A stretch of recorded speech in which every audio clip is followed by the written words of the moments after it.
Hey Eagles fans, this is Mike Kaye from NJ Advanced Media, and welcome to the No Huddle Show podcast, where we discuss anything and everything Philadelphia Eagles.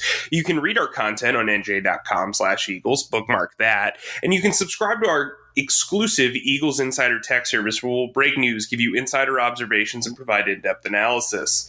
Through Eagles Extra, you can send questions and comments directly to us, and we'll respond to your phone. With me today, as always, is my fellow Eagles beat reporter, Chris Franklin. Today we're going to discuss the big Zach Ertz trade. Zach Ertz is now a bird of a different feather, I guess you could say. I don't know. We'll also discuss the ongoing saga of the Nick Sirianni, Jalen Hurts play calling fiasco, and we'll kind of recap the loss to the Bucs, even though I'm not sure if there's a ton to take away from the loss itself. But on that note, Chris, we haven't slept a lot. How are you doing? What's sleep? Well, what the heck is that? It's been a while, man. It's not too bad, man. It's been an eventful 24 hours, not even 24 yet. It's been a lot's going on in that past, from Trey Thomas and running into the game to all of a sudden Zach Ertz. We have to say put former in front of his name now, man. How are you doing? I'm good. I got to write some stuff. I thought Zach Ertz really kind of went out with a bang, got the touchdown yesterday, and then talked about it roughly 15 hours later with us. Just to give you guys some insider info, when a guy is traded, typically he does not talk to the local media, let alone the Philly media. And I got to tell you, Zach Ertz really impressed me. Not that I expected anything less of him. He's always been a huge stand-up guy, someone who has always given the media the time of day, even in the worst scenarios. And I think he really wanted to express both to the media and to the fan base how much the city meant to him, how much the ups and downs of everything will stick with him. He was here for roughly 9 years, is number 2 all time in receptions for the franchise. He's number 5 all time in yardage, and he's number 7 all time in touchdowns. You could kind of tell with the way he responded or reacted after the game that something was up. Prior to the game, Jay Glazer of Fox Sports kind of implied that one of the 2 tight ends could be traded within the week. I asked around a little bit. I was under the impression something could go down this weekend. Wasn't sure where he'd be going. Wasn't sure when, but there were definitely some rumblings late last night. Luckily the Eagles ripped the Band-Aid off, and we're going to be able to enjoy our weekend a little bit. But this weekend's been extremely crazy, today has been very crazy. So, Chris, let's get into this trade. So the Eagles trade Ertz to the Cardinals for rookie cornerback Tay Gowan and a 5th-round pick. What have you learned about Tay Gowan in the last couple of hours that you can maybe share with listeners about what the Eagles are getting in this cornerback? Well, with Gowan, he's a former 6th-round pick from the Cardinals. He's a 6'1" guy, real lanky. He's got speed. He's a pretty fast guy, and something you want to see, especially when it comes to closeout speed. If you get beat at the line and you need to run back and try to make a play on the ball. The thing is, he's still really, really raw when it comes to the position. And when you look at the way he fits into this current secondary now, he's not going to supplant. I don't think you should expect him to see him supplant Steve Nelson. I don't think you definitely is not going to supplant Darius Slay. Vontae Maddox, I think those 3 are all set where they are. And then you start to go to further down. You still have Zach McPherson, the team's 4th-round draft pick, who hasn't really made a dent when it comes to defensively.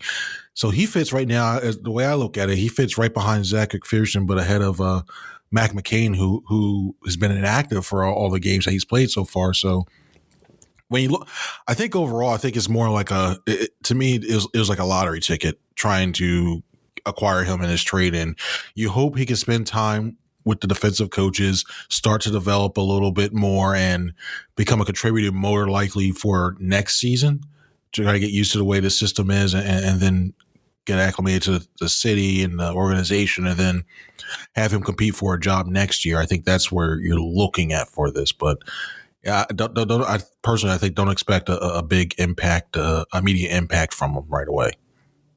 So they also acquire a 5th-round pick. They now have, I believe, 3 5th-round picks. They own their own. They have Washington's, and then they have the Cardinals, obviously. Now, the Gardner Minshew trade, if Gardner Minshew plays 50% of the snaps in 3 games, the 6th-round pick that the Eagles sent to the Jaguars will then become a 5th-round pick. So they'll have 2 6th-round picks. And 2 5th-round picks if that were to happen. Look, I think it's solid value. I know Zach Ertz is a huge name within the organization and everything, but really, he was one of their top earners. He had a really stripped-down role. He had 11 games left on his contract. Instead of waiting out those 11 games and hoping the guy signs a deal that could get you a compensatory pick, they get immediate value in a 5th-round pick plus a corner that they seemingly like during the draft process. Oh, and by the way, that 5th-round pick will have a 4-year contract, which extends the value of Ertz, and the cornerback has a 4-year contract as well. So they've basically got 2 4-year deals out of 11 games from Zach Ertz. Now, nobody's expecting that 5th-round pick to be the equivalent of Zach Ertz, but you never know. You know, the 5th-round pick could be another Kenny Gainwell. So I don't hate the value. I'd probably give the deal about a B. What would you give it? I think it's about B minus C. Just, I think the more valuable pick is the 5th round, the more valuable asset in this whole entire trade is the 5th rounder. Because not just when it comes to a player, but even just comes maneuvering on draft day. I think if you throw in one of those 5th round picks, you can move up. I probably say about 7 or 8 spots if there's a guy who you really target linebacker. But if you really target and move up, but I think that's more of what is the desired asset here in this deal. Yeah, I think it's all about flexibility. So they have 10 draft picks. They have the potential for 3 first-round picks. At worst, they're going to have 2 pretty nice first-round picks, 2 second-round picks, a 3rd-round pick, a 4th-round pick, 3 5th-round picks, and a 6th-round pick. Not too shabby. We spoke to Howie Roseman immediately after the trade. He said this was the right opportunity. I think this is a great trade for Zach Ertz. The Cardinals are the only undefeated team in the league. They're going to use him pretty heavily. They've needed tight end help. Ertz is a great route runner, which should work in Cliff Kingsbury's spread offense. And he will be favored. I think he'll be used a lot like Dan Arnold was and Max Williams was earlier this year and last year. Look, I think this can help a tight end, especially when they stretch out the field and there's so many weapons. There's Christian Kirk, there's DeAndre Hopkins, there's AJ Green, there's Andy Isabella, there's a bunch of other dudes. Like, they're stacked. And I think, this kind of reminds me, I tweeted this earlier, but if you remember, the San Francisco 49ers traded Vernon Davis midseason during the Broncos' huge Super Bowl run, and he turned out to be a key cog for Peyton Manning on offense. They win a Super Bowl, then he goes off and signs a big contract with Washington. Ertz could be in a similar situation here where he has a really nice year with the Cardinals, potentially wins a ring or goes deep into the playoffs, reassesses his value, and he gets a nice deal somewhere else. I don't see a downside for Zach Ertz here. He was not going to be back next season. This allows the Eagles now to kind of evaluate Dallas Goedert over the next 11 games to figure out if he can be not only a number 1 tight end, but an elite tight end. And I think this amount of time kind of allows them to do that. I also think the Eagles would be smart to be sellers over the next couple of weeks anyway, because really, well, they could be 4-4 at the trade deadline if they beat the Raiders, who were dealing with a complete mess off the field, and the Detroit Lions, who can't seem to put together a win at all. The Eagles really are only beating up on mediocre or bad teams. They are struggling mightily against playoff contenders. So it makes sense to trade away aging assets. Howie Roseman still wouldn't admit that they were dealing away or being sellers. It's just they were looking for the right opportunity. And I think as we get into this Buccaneers recap, it'll show you that the Eagles are still kind of figuring themselves out. So, Chris, let's get into that. We spoke to the Eagles lost to the Buccaneers 28-22. The game felt a lot more one-sided than that score. Really, the Eagles were only in it because Bruce Arians got greedy on a fourth down play in the fourth quarter, up to touchdown scores. The Eagles finally decided to run the ball. Oh, what a relief it is. And got into the end zone, did a 2-point conversion. They were down by 6. Then Jannard Avery has a foolish and kind of unfair taunting penalty and basically bails the Buccaneers out. I think the Eagles are clearly being baited into penalties because they are so undisciplined. But like the real story here is nobody expected the Eagles to beat the Buccaneers, but it's how they lost that I think is frustrating a lot of people. Once again, there was only one running play with a running back in the first half. When the Eagles finally did decide to run the ball in the fourth quarter, fans sarcastically gave each run a standing ovation.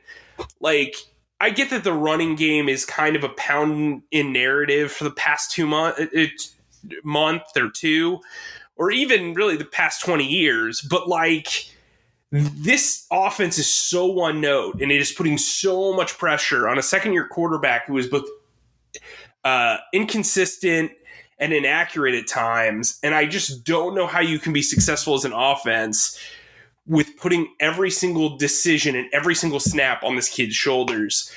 Chris, you're the former quarterback. Break it down for us.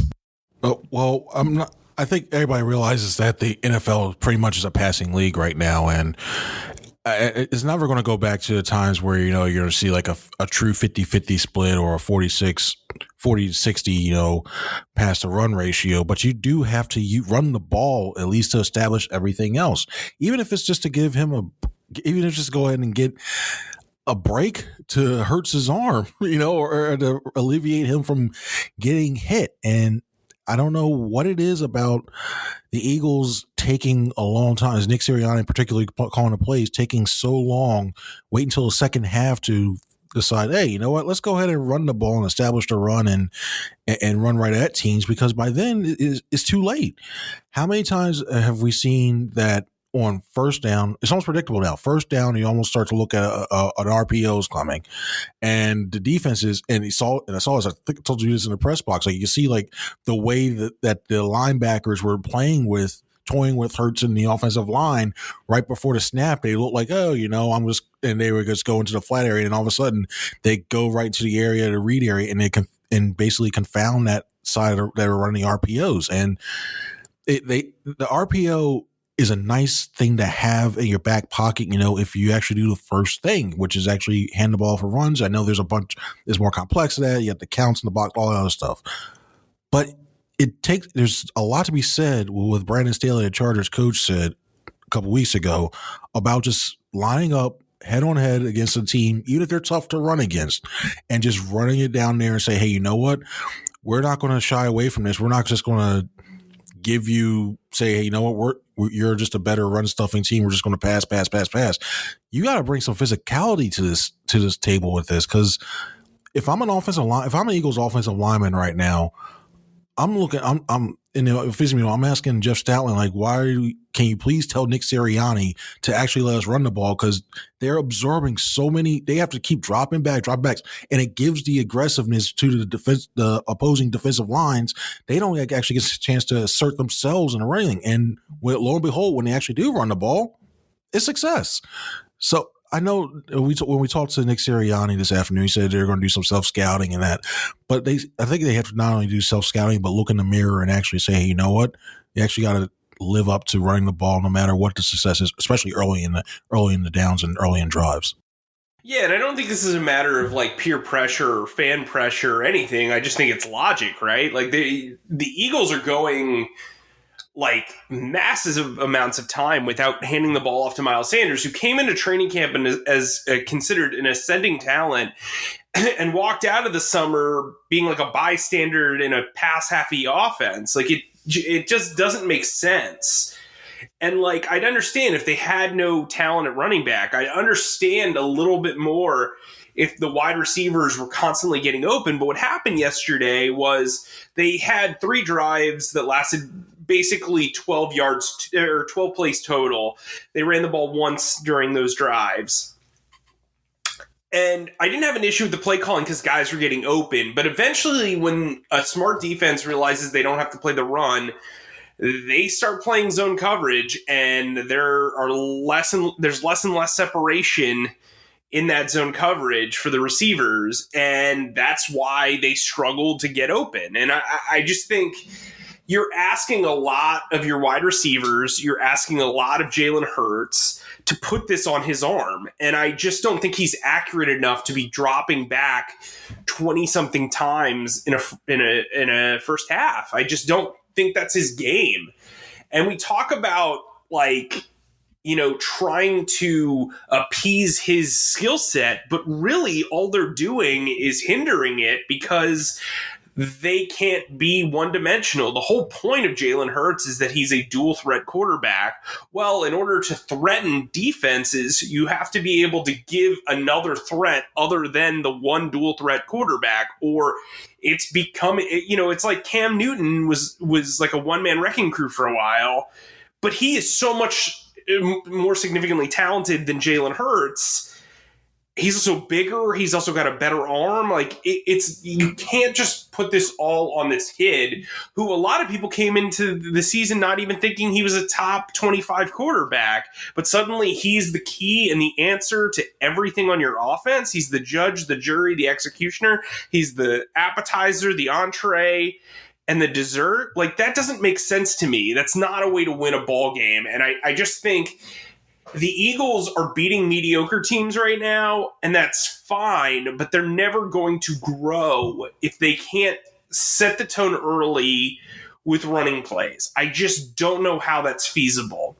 From there, let's get into the defense. Chris, what was your main takeaway from the Eagles defense in this one? I thought that the third level secondary, I thought, did a decent job, just basically I thought they did a decent job against Brown, Godwin, and Evans and Holden Brady. I was disappointed when it came to seeing the amount of pass rush that they generated. I know Tom Brady likes to get the ball out like 3-4 seconds. He can diagnose the coverages quickly and get the ball to where it needs to go.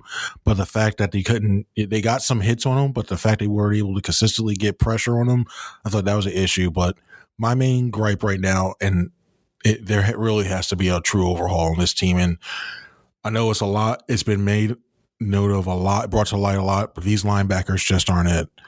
I've seen, especially when it comes to the base thing of tackling, you see guys going too high. On a guy like Leonard Fournette, a big back who's very powerful, you can't go have a guy like Alex Singleton. You can't have Eric Wilson try to go high and try to tackle a guy that big and expect to have good results. There are so many times where basically Fournette's son, Davion Taylor or Alex Singleton, in the power game, a power run game, and it's getting to be I'm tired of seeing it week in and week out when it comes to that. And you look at the way that the missed tackles continue to pile up, and you see opposing offenses another 10, 15, 20 yards down the field on a tackle that should have been made or a tackle should have been stopped. And this team doesn't value linebackers. For the life of me, I don't know why. I don't know if it's because they look at have an outer shell principle or what have you, where you get your edges, your defensive ends, corners are more important than the linebackers. But enough's enough. I mean, I don't know what else they can do. Has no one ever eaten an M&M? The outer shell doesn't really matter. It's like, it's all about the chocolate or the peanut. You know what I mean? Like, yeah. For real. Like, that's real life. That's real talk. Yeah. And when it comes to when's the last time this team actually had a true third down linebacker, like a linebacker who you felt comfortable enough that could drop back into coverage and also stop the run downhill and stop the run and be a sure tackler? Nigel Bradham, 2017. Yeah. And that's it. And they haven't. And when's the last time they actually developed one? That's an even scarier part. Stuart Bradley.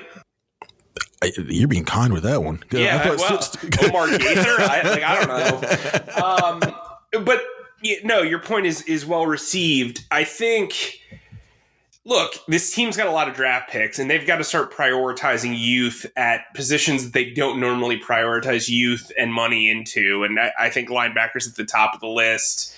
I think they're going to have to add another defensive end. I don't know what Ryan Kerrigan does. Like, I really don't. Like, you guys played probably 60 less snaps than he did yesterday and had the same stats.